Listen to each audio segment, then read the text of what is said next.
ಕಾಕ್ತಿ ಗ್ರಾಮದಲ್ಲಿ ಬೂತ್ ಮಟ್ಟದ ಸಭೆ ನಡೆಯಿತು. ಇಂದು ಕಾಂಗ್ರೆಸ್ ಪಕ್ಷದ ಯುವ ನಾಯಕರಾದ ರಾಹುಲ್ ಜಾರಕಿಹೊಳಿ ಹಾಗೂ ಪ್ರಿಯಾಂಕಾ ಜಾರಕಿಹೊಳಿ ಅವರು ಯಮಕನಮಡಿ ವಿಧಾನಸಭಾ ಕ್ಷೇತ್ರದ ಕಾಕ್ತಿ ಗ್ರಾಮದಲ್ಲಿ ಲೋಕಸಭೆಯ ಚುನಾವಣೆಯ ಹಿನ್ನೆಲೆಯಲ್ಲಿ ಕಾಂಗ್ರೆಸ್ ಪಕ್ಷದ ಮುಖಂಡರ ಹಾಗೂ ಕಾರ್ಯಕರ್ತರನ್ನು ಉದ್ದೇಶಿಸಿ ಬೂತ್ ಮಟ್ಟದಲ್ಲಿ ತಾವುಗಳು ಗೃಹಜ್ಯೋತಿ, ಯುವನಿಧಿ, ಅನ್ನಭಾಗ್ಯ, ಗೃಹಲಕ್ಷ್ಮಿ, ಶಕ್ತಿ ಯೋಜನೆ ಪ್ರತಿಯೊಬ್ಬರಿಗೆ ಮನದಟ್ಟು ಮಾಡಿ ಇವು ಕಾಂಗ್ರೆಸ್ ಸರ್ಕಾರದ ಮತ್ತು ನಮ್ಮ ಸರ್ಕಾರ ಕೊಟ್ಟಿರುವ ಗ್ಯಾರಂಟಿಗಳು.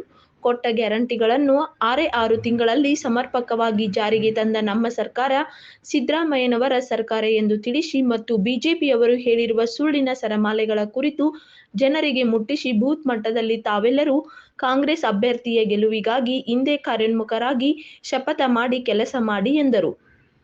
ಈ ಸಂದರ್ಭದಲ್ಲಿ ಕಾಕ್ತಿ ಗ್ರಾಮದ ಕಾಂಗ್ರೆಸ್ ಮುಖಂಡರು ಹಾಗೂ ಕಾರ್ಯಕರ್ತರು ಉಪಸ್ಥಿತರಿದ್ದರು. ವರದಿ ರಮೇಶ್ ಕಾಂಬ್ಳೆ.